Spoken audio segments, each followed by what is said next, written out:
Hello again, everyone. This is Eagle News. I am Jeff Sanidad in Washington. It's Saturday, September 23, 2023, here in the nation's capital.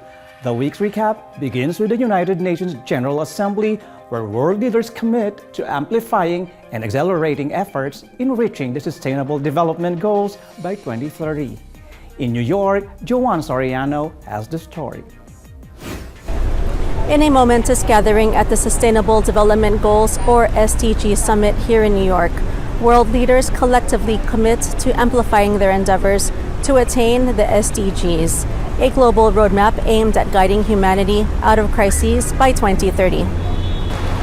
During the summit's opening on September 18, President of the General Assembly, Dennis Francis, emphasized the urgency of eradicating poverty and reducing hunger, two critical facets of the SDGs.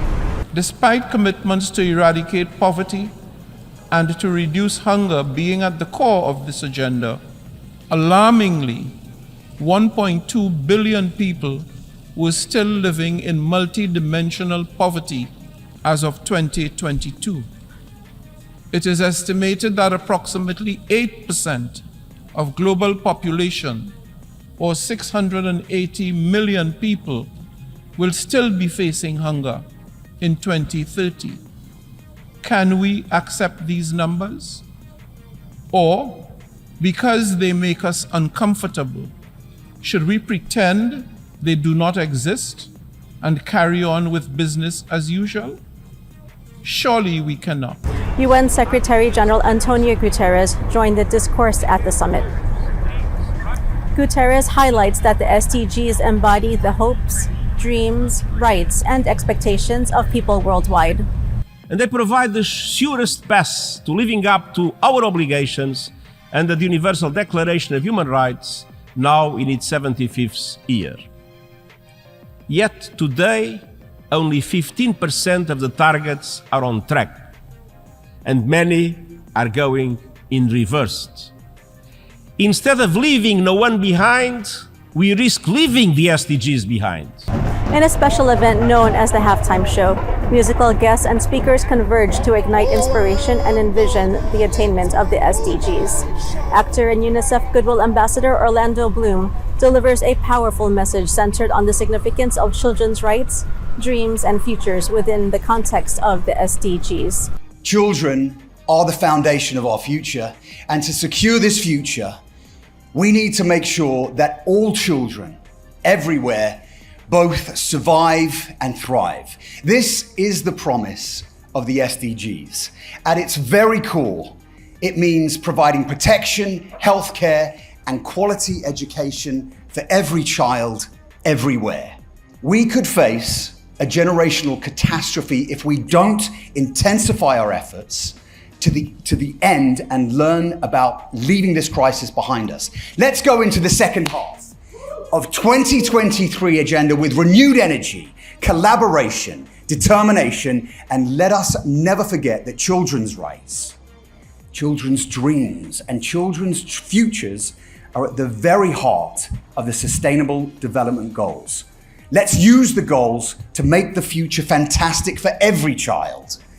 Meanwhile, Danish actor Nikolaj Coster-Waldau, renowned for his role in Game of Thrones and serving as a Goodwill Ambassador for the UN Development Program, stresses the importance of addressing climate change with optimism.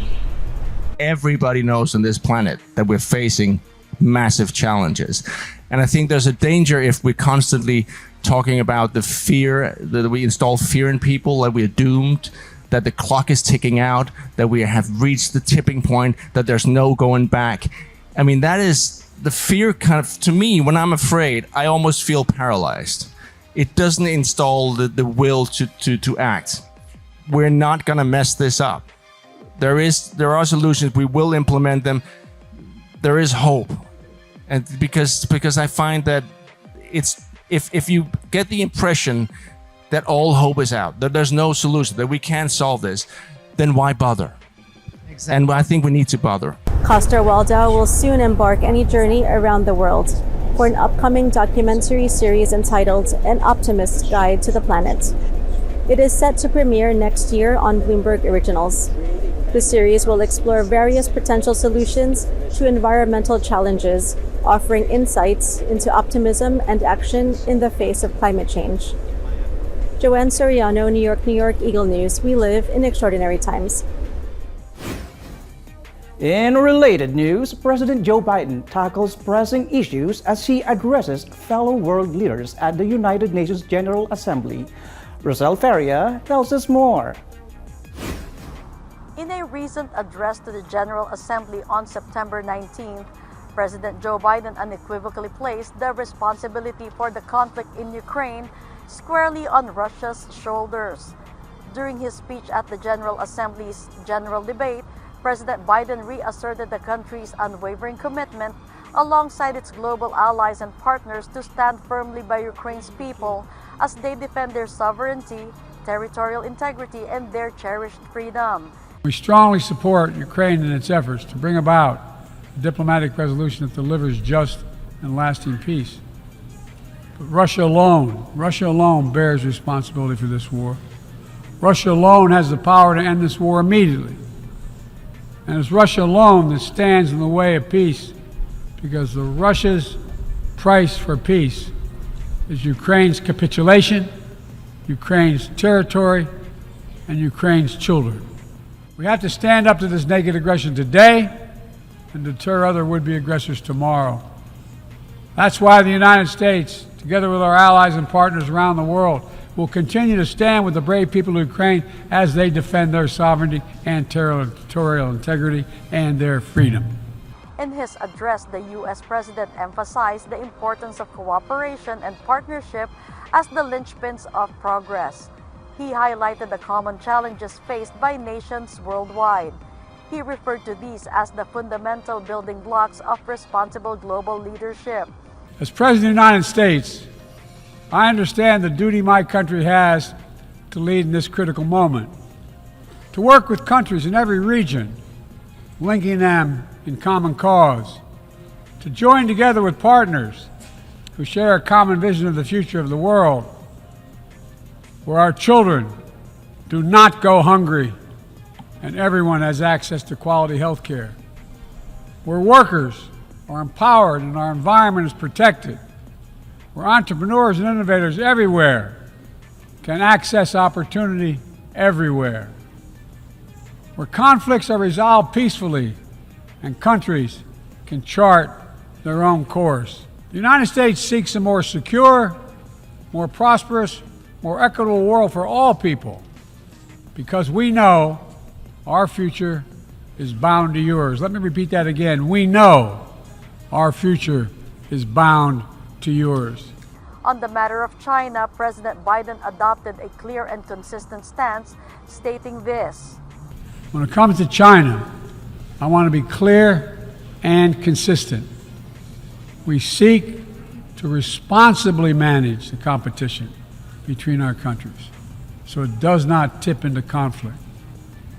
I've said we are for de-risking, not decoupling with China.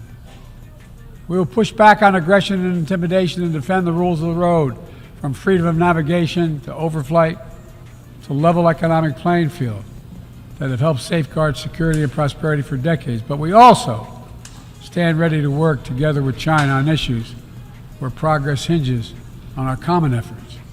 Addressing the pressing issues of recent floods and heat waves across the globe, President Biden sounded a warning. Together, these snapshots tell an urgent story of what awaits us if we fail to reduce our dependence on fossil fuels and begin to climate-proof the world. Regarding artificial intelligence, the President underlined the necessity of harnessing emerging technologies like artificial intelligence responsibly. Emerging technologies such as artificial intelligence hold both enormous potential and enormous peril. We need to be sure they are used as tools of opportunity, not as weapons of oppression. He asserted that they must govern this technology rather than be governed by it. Together with leaders around the world, the United States is working to strengthen rules and policies so AI technologies are safe before they're released to the public, to make sure We govern this technology, not the other way around, having it govern us. Roselle Feria, Washington, D.C. Eagle News. We live in extraordinary times. Let's head over to Canada. Anticipating the holidays and families preparing for grocery shopping, the Canadian government is reaching out to supermarket chains in the country to come up with a price stabilization plan. This amid inflation hurting households across the nation. In Toronto, Joshua Santoliana reports. These days, it is no longer a surprise the prices of food and grocery items keep rising and never seem to show signs of decreasing. According to Statistics Canada, the country's current inflation rate is at 4%, which has seen an increase from 2.8% last July. This has clearly affected the prices of food and grocery items, which continues to hit Canadian pockets hard. Prices of grocery items have risen to 8.5% in July. In light of this, Finance Minister Chrystia Freeland and Industry Minister François-Philippe Champagne met up with the CEOs of Canada's major grocery chains Monday to discuss measures that will help stabilize grocery prices. These major companies, Loblaw, Metro, Empire, Walmart, and Costco, must develop concrete plans to stabilize prices. However, as the CEOs mentioned no promises that will lead to actually lowering the prices, as they say prices fluctuate every week. Canada is looking into what France and Britain are doing in terms of this similar crucial issue. Their governments have mandated price cuts and controls over staple food and items for 3 months. Prime Minister Justin Trudeau is calling to the major Canadian grocery companies to stabilize prices by Thanksgiving. In failing to do so, the federal government will take further action, which includes imposing more tax measures on them. Joshua Santayana, Toronto, Ontario. Eagle News. We live in extraordinary times. United Nations Chief Antonio Guterres beats the climate crisis drum as he speaks to the United Nations Climate Ambition Summit. Guterres says if nothing changes, we are headed toward a dangerous and unstable world. Thomas Leitner on Down to Earth.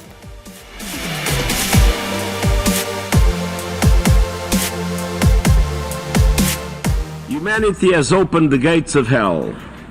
Horrendous heat is having horrendous effects. That's UN Secretary General Antonio Guterres warning about the effects of global warming. Those effects, according to Guterres, floods, fire, disease and displacement as people flee in fear, those effects will get worse if nothing is done. Guterres says there's still time to limit the rise in the globe's temperature to 1.5 degrees Celsius. But to do so, he says world leaders have to pick up the pace, transitioning from fossil fuels. We must make up time lost to foot dragging, arm twisting, and the naked greed of entrenched interests raking in billions from fossil fuels. But one of Guterres' allies in the climate fight appears to be weakening.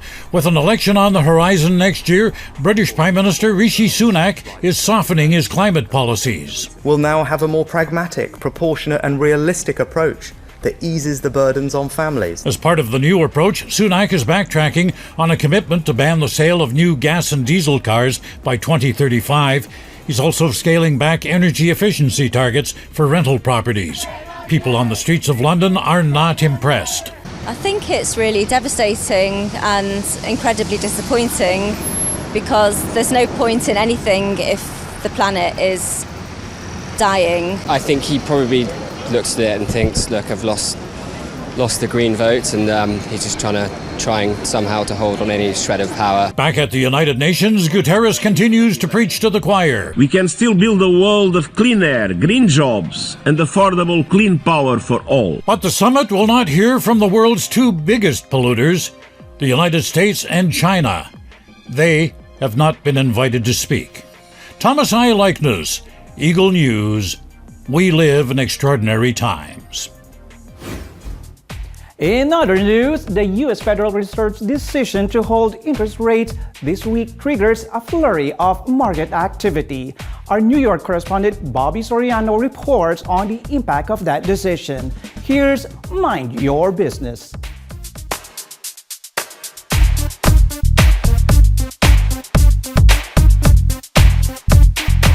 On Wednesday, the Federal Reserve declared their decision to maintain interest rates, with Wall Street stocks falling and the dollar strengthening on the announcement. The move was expected but viewed as a hawkish pause because Fed Chairman Jerome Powell hinted at potential rate hikes later this year. This delayed an immediate increase in mortgage and loan costs. Despite a positive assessment of the U.S. economy and labor market, indicating the possibility of averting a recession, the pause also suggests that interest rates may stay higher for a longer duration. Analysts predict further rate hikes, with forecasts projecting one more hike in 2023 and only 2 interest rate cuts in 2024. Inflation has decreased but remains above the Fed's target, prompting consideration of additional policy actions. The global financial landscape is being closely watched, as various central banks are set to make rate decisions, including those in Britain, Switzerland, Sweden, Norway, and Turkey. The Bank of England's expected rate hike is now uncertain due to unexpectedly low UK inflation. Following this, attention turns to the Bank of Japan, where officials are hinting at a shift from their long-standing policy of not raising interest rates. Bobby Soriano, New York, Eagle News. We live in extraordinary times. Let's head over to Papua New Guinea, where our team joins in the country's 48th Independence Day celebrations. Our very own Iko Ortoleza Quinola has that story on Oceania at a Glance.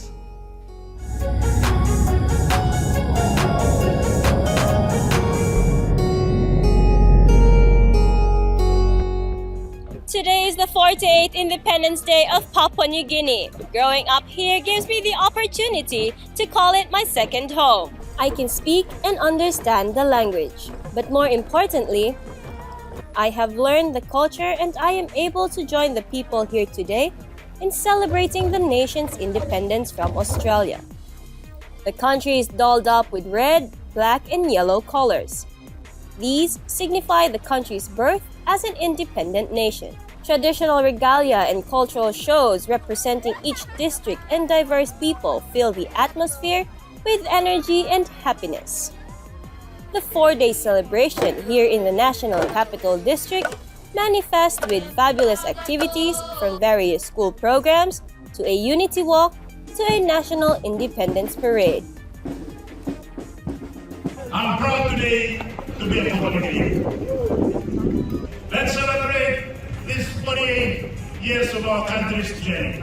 Happy independence, Papua New Guinea. Included are a flag-lowering ceremony and amazing shows representing 1,000 tribes. I haven't been to the Murray Barracks before and it looks fantastic. Happy independence, PNG. Plus, the much-awaited fireworks display at the APEC House. The country will always get back on track if it's not on track, and it's just time, effort, and energy, and we unite as one, we will get there. Public servants join in the celebration. I want to pass my happy independence anniversary to my people of Canberra and Gloucester Open, and all the best in your celebrations. Also, my happy celebrations to West New Britain Province. Happy 40th anniversary of independence sa Papua New Guinea. Hiling ko lang sana tuloy-tuloy na pagtulong natin sa bansang to para maging mas payapa, mas progresibo. Papua New Guinea today shouts, "One city, one people, one future." Thousands of hands wave flags of unity and solidarity commemorating hard-fought freedom and looking ahead to achieving genuine national progress. Thank you very much. God bless every one of you. Happy 48th anniversary. Eko Ortoleza Quinola, born and raised here in Papua New Guinea. Eagle News, we live in extraordinary times. The World Health Organization releases its first ever report on the devastating global impact of high blood pressure.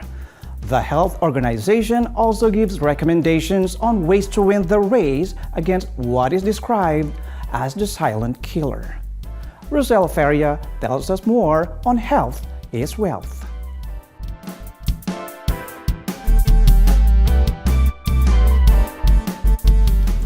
Did you know that 1 in 3 adults in the world is affected by hypertension? And that this common and deadly condition leads to stroke, heart attack, heart failure, kidney damage, just to name a few? In a recent report by WHO, it shows that approximately 4 out of every 5 people with hypertension are not adequately treated. WHO says the number of people living with hypertension doubled between 1990 and 2019. That is 650 million to 1.3 billion. Nearly half of that number do not know about their condition, and over 3/4 of adults with the condition live in low and middle-income countries. However, the health agency says if countries scale up coverage, 76 million deaths could be averted between today and 2050. WHO Director General Dr. Tedros Adhanom Ghebreyesus says hypertension can be controlled effectively with simple, low-cost medication regimens. Despite this, he says only about 1 in 5 people with the condition have controlled it. WHO recommends 5 components to effective hypertension care: practical dose and drug-specific treatment protocol, affordable and accessible medication and equipment supply, team-based care, patient-centered services, and user-friendly information systems. Rosel Feria, Washington, D.C. Eagle News. We live in extraordinary times. The Education Department announces funding over a dozen model demonstration projects across 20 states. These projects are those focused on improving economic self-sufficiency for children and youth with disabilities. This by creating systemic approaches to enhance post-school outcomes. Estella Dominic on Learning Curve.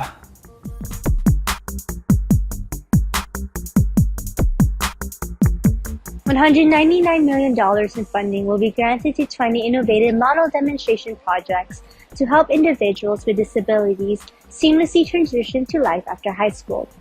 These projects aim to prepare them for independent living, competitive integrated employment, and community integration. The funding will be coursed through the Pathways to Partnerships of the Department's Disability Innovation Fund program. Pathways to Partnerships serves as a step to improving economic self-sufficiency. It also focuses on decreasing the unemployment disparity between youth without disabilities and youth with disabilities. It is the largest discretionary grant ever administered by the Rehabilitation Services Administration. Estella Dominique, College Park, Maryland, Eagle News. We live in extraordinary times.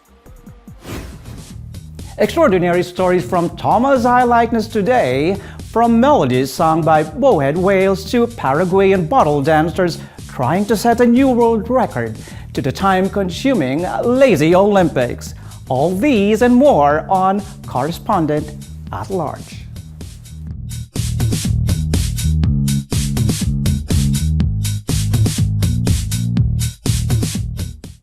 And now news and commentary from around the globe. We hear about thousands of Venezuelans fleeing their country, trekking thousands of kilometers north to the United States through a dangerous route, hoping for a better life. This story I'm about to tell you may give you some insight as to why they are so desperate to leave. An economic crisis due in part to political mismanagement has created situations like this one you see here. In this region of southeastern Venezuela, young children, some only 8 years old, sit in puddles of muddy water, washing dirt in these pans, looking for gold. They use mercury, a dangerous and banned pollutant. You see, gold sticks to the mercury. They pick out anything that shines, put it in a bag, and wash it with water.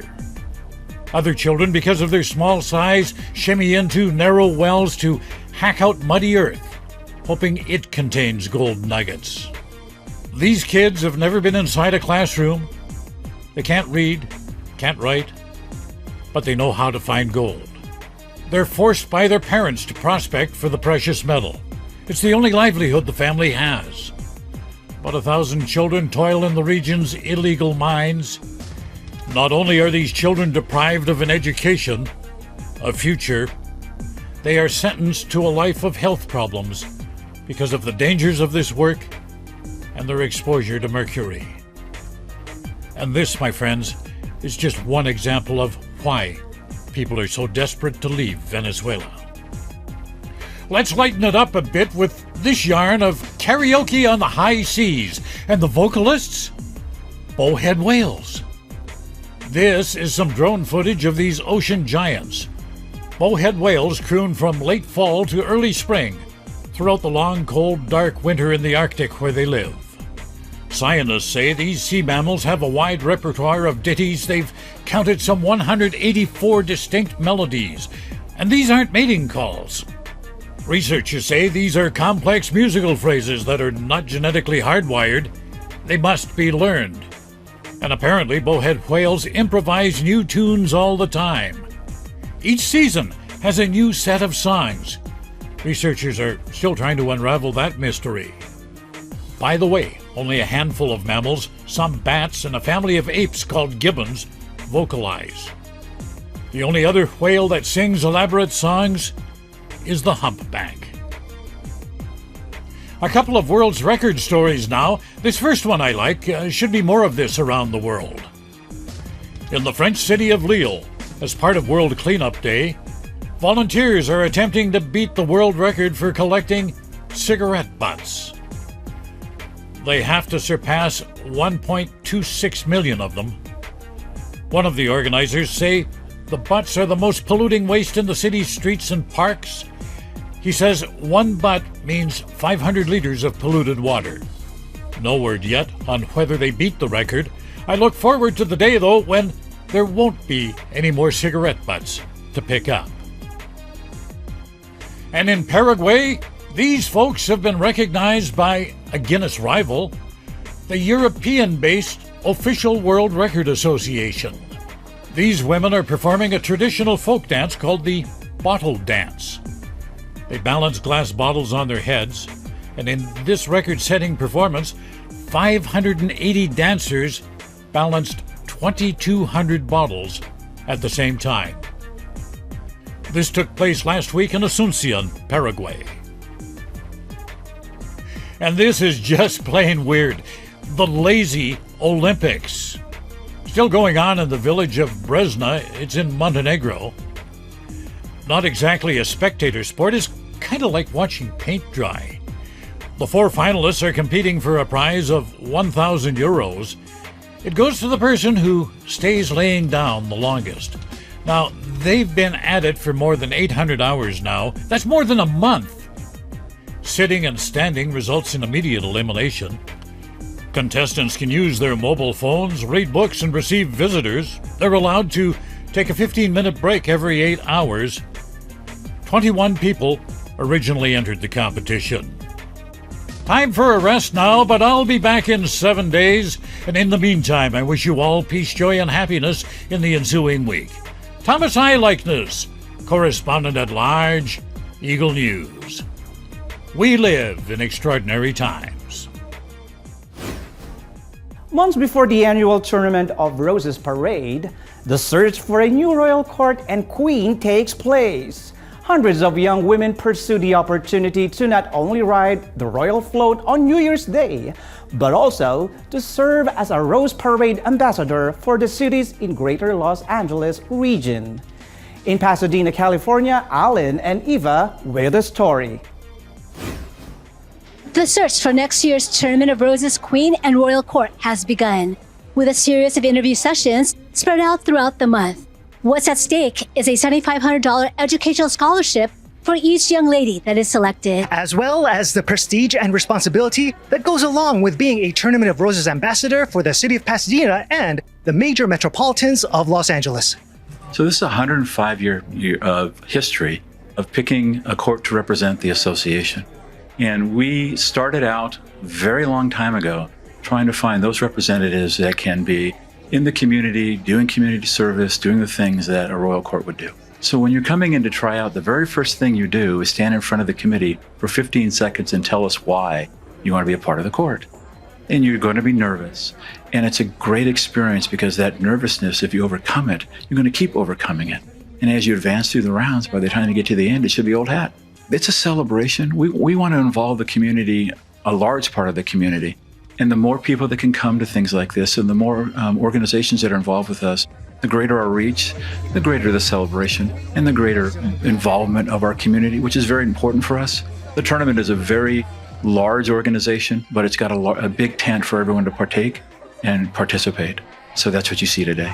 They created a little gift basket for us, and then I got to spin a wheel and I received tickets to the Rose Parade, which is super exciting. They have Macy's over here and a little hair area to get your hair done, and then the Pasadena Humane Society, so I got to pet the dogs for a little bit. I've been wanting to do this since I was a little girl. I remember watching the Rose Parade and it was a super exciting process, so I had a smile on my face driving over here. It definitely got more nerve-wracking as we went from room to room, and then I got in the final room and I started to freak out a little bit, but the whole process was just exciting and I'm really happy about it.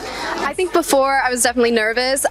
When I showed up, I immediately saw somebody else that I knew, and then I started introducing myself to other girls around me. So really quickly it felt like I had a little bit of a community of these other young girls, and everyone's really accomplished and they sound really good and they're beautiful, and so that's a little intimidating. But they were also really kind. I think that being able to make those connections really helps with your confidence and with growing as a person, because women really uplift other women. I actually run my own nonprofit called Mission for Mobility. And we empower disabled students through awareness, compassion, and advocacy. I'm actually physically disabled. I was born with cerebral palsy. Living with it for so long and seeing how I play out in my community, it really isolated me at first, but I started to really embrace my identity and have my difference be an empowering one. Being able to come back to a community you can rely on after being alone and feeling alone for so long is something that, number one, I really hope I can find at the Rose Court, and number two, contribute to. A lot of people criticize the Rose Court as a beauty pageant, but I would say it definitely is not. I answered in my interview that I want to be in the Rose Court to show girls that they don't have to separate intelligence and femininity, and to represent my Filipino American community as a first-gen immigrant. And I think the appeal is really to represent your community and to also be a role model to other young girls who are growing up just like you, and show them that things will be all right and that you can also inspire and create change within your own small community. You know, the Philippines is known for beauty pageants, and my parents and my family, especially back home in the Philippines, they'd be like, oh my god, like she's the next Pia Wurtzbach, Catriona Gray. And I think that'd be absolutely hilarious. Well, not hilarious like getting on the court, but just like my family would be very, very excited. It's just like an amazing experience, and I think, even getting into the final rounds would be such a huge accomplishment for myself. What comes after the coronation is a whirlwind tour of media engagements, volunteer events, and community appearances, all leading up to riding the Royal Court Parade float on New Year's Day. But to get to that grand stage, these hopefuls must demonstrate academic achievement, participation in their communities and schools, and a level of grace and tact expected from this city's royalty. Plus, they have to be able to wave like royalty too. Eva Allen, Pasadena, California. Eagle News. We live in extraordinary times. And before we let you go, here's our photo of the week. This is the Waimea Canyon in Waimea, Hawaii, dubbed the Grand Canyon of the Pacific. It was formed when the Waimea River carved its way through the lava and basalt formations of the region. HawaiiStateParks.org says the central volcano that lay on the canyon collapsed, and this played a vital role in forming the canyon. Thank you, Ericson, Jarvina, for the breathtaking shot.